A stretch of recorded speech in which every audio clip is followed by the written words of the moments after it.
This presentation on program-oriented evaluation was created by Carol, Hoda, Jeff, and Sean. Program-oriented evaluation begins with a focus on the key features of the program, which lead evaluators to the key questions to be addressed. This presentation will cover objectives-oriented evaluation, logic models, program theories, and goal-free evaluation.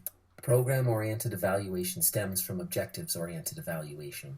Taylorian evaluation and Provis' discrepancy evaluation are the core of objectives-oriented evaluation. Tyler was the pioneer who saw value in orienting evaluation to the characteristics of a program. Provis expanded on this idea, viewing the program as a work in progress.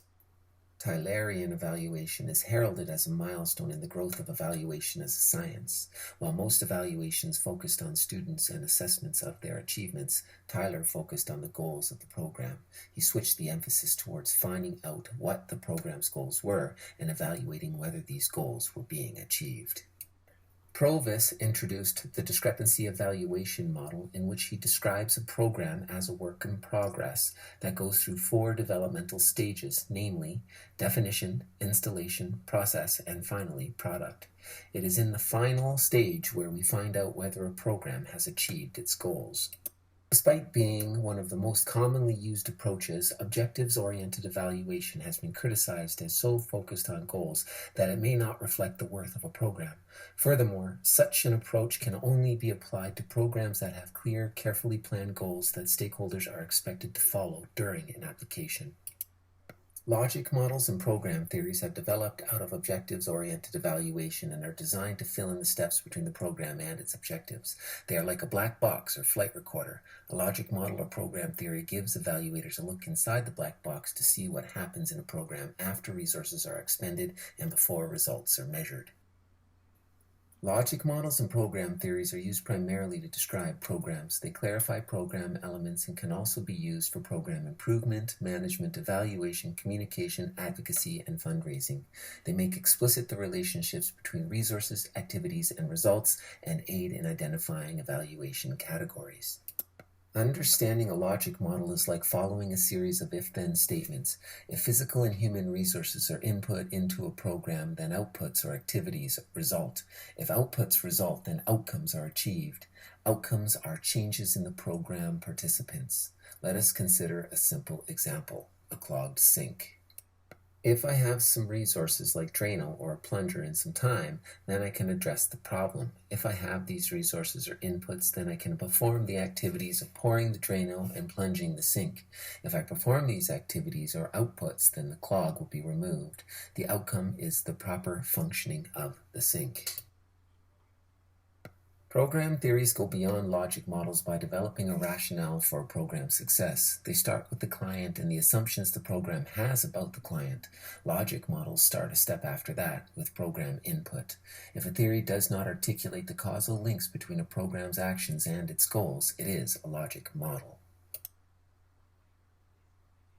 Theory-based evaluation develops program understanding. Donaldson provides 7 steps for theory development. 1. Engage stakeholders. 2. Develop a first draft.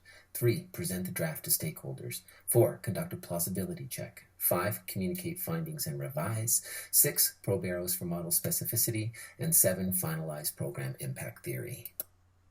Ralph W. Tyler led the objectives approach, and Huey Chen and Leonard Bickman developed the theory-based approach.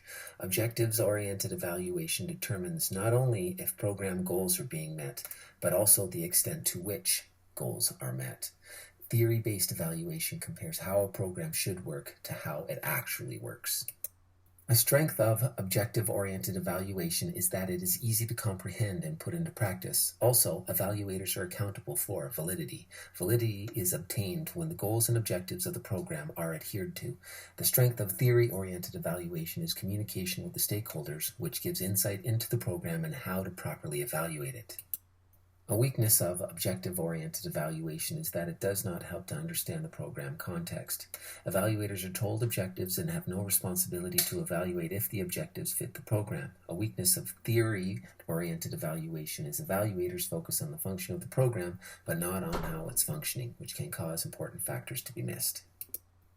Goal-free evaluation was proposed by Michael Scrivens as an alternative to program evaluation. In goal-free evaluation, the evaluator has minimal contact with the program staff to avoid understanding the program goals.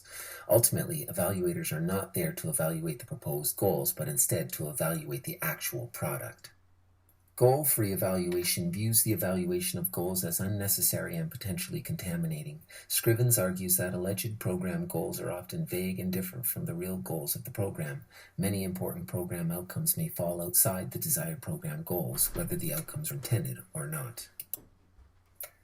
The primary function of goal-free evaluation is to reduce bias from knowing program goals.